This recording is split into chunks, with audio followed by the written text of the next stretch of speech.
আসসালামু আলাইকুম প্রিয় আপু ভাইয়া, সবাই কেমন আছেন? আমি তো আলহামদুলিল্লাহ আপনাদের দোয়ায় ভালো আছি।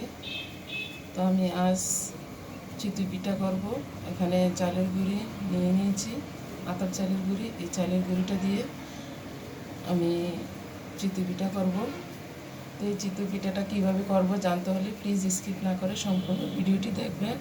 আর দেখে যদি ভালো লাগে প্লিজ প্লিজ আমার চ্যানেলটি সাবস্ক্রাইব করবেন। এখন আমি মূল উপকরণে চলে যাচ্ছি। তো এখানে চালের গুঁড়ি নিয়েছি, আর এখন দিয়ে দেবো স্বাদ মতো লবণ। দিয়ে দিচ্ছি স্বাদ মতো লবণ। লবণ দিয়ে চালের গুঁড়াটার সাথে মিশিয়ে নিচ্ছি।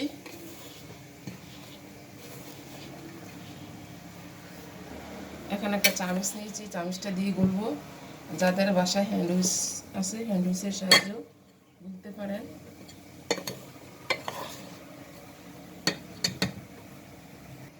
তো আমি এখানে গরম পানি করে নিয়েছি। গরম পানিটা আমি 90% করে নিয়েছি। এই গরম পানিটা দিয়ে আমি ব্যাটারটা তৈরি করে নেব। অল্প অল্প পানি দেব, দিয়ে তারপরে আমি ব্যাটারটা তৈরি করব চিতই পিঠাটা বানানোর জন্য।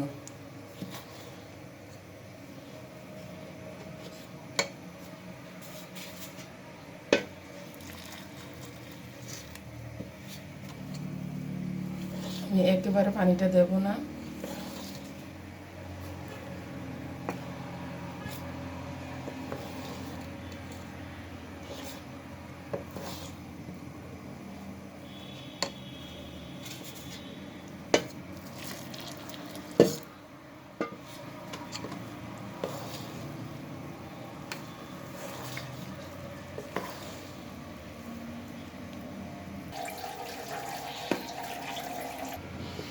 এটাকে ভালো করে আমি ফেটিয়ে নেব।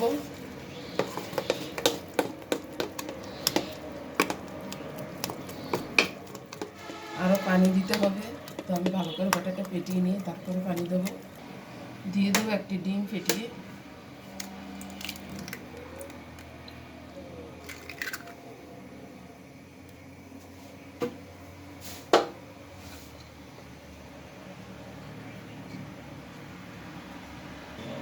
এখন ডিমটাকেও মিক্স করে নেব।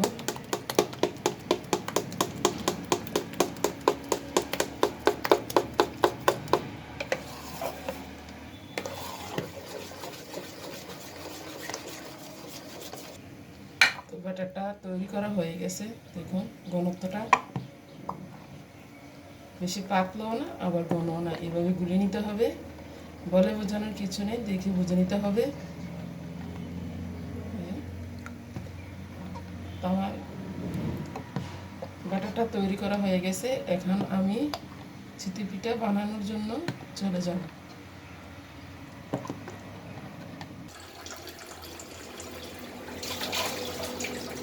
চুলে একটু তাওয়া বসিয়ে দিয়েছি। এরকম একটা ভিজা ন্যাকড়া দিয়ে তাওয়াটা মুছে নিতে হবে। মুছে নেওয়া হয়ে গেছে। এখন আমি যে ডোটা তৈরি করে রেখেছি এটা এই ডুবানির সাহায্যে দিয়ে দিচ্ছি।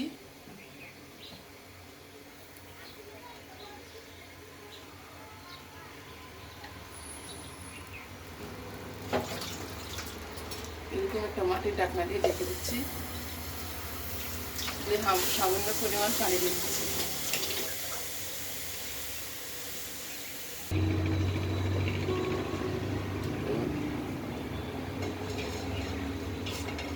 চিতই পিঠাটা হয়ে গেছে। এখন আমি চুলা থেকে উঠিয়ে দেব।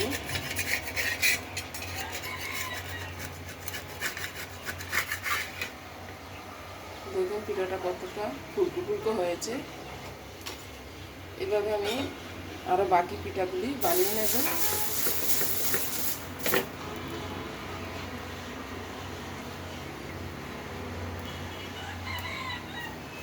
আরও একটু পিঠা দিয়ে দিচ্ছি।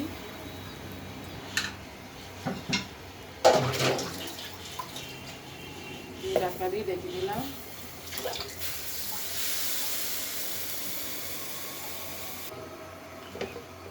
এই চিতই পিঠাটাও দেখুন কতটা ফুলকো হয়েছে।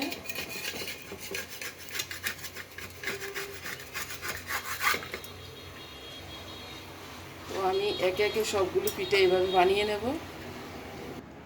সবগুলো পিঠে বানিয়ে নিয়েছি। দেখুন একটা আমি ভেঙে দেখাচ্ছি, অনেক নরম তুলতুলে হয়েছে। তো যারা ধৈর্য সহকারে আমার এই চিতই পিঠার ফুল রেসিপিটি বানানো দেখেছেন, সবাইকে অসংখ্য অসংখ্য ধন্যবাদ এবং শুভেচ্ছা। তো আমি এখানে বিদায় নিলাম। সবাই ভালো থাকবেন, আবার দেখা হবে অন্য কোনো একটি রেসিপি নিয়ে। সেই পর্যন্ত সুস্থ থাকবেন। আল্লাহ হাফিজ।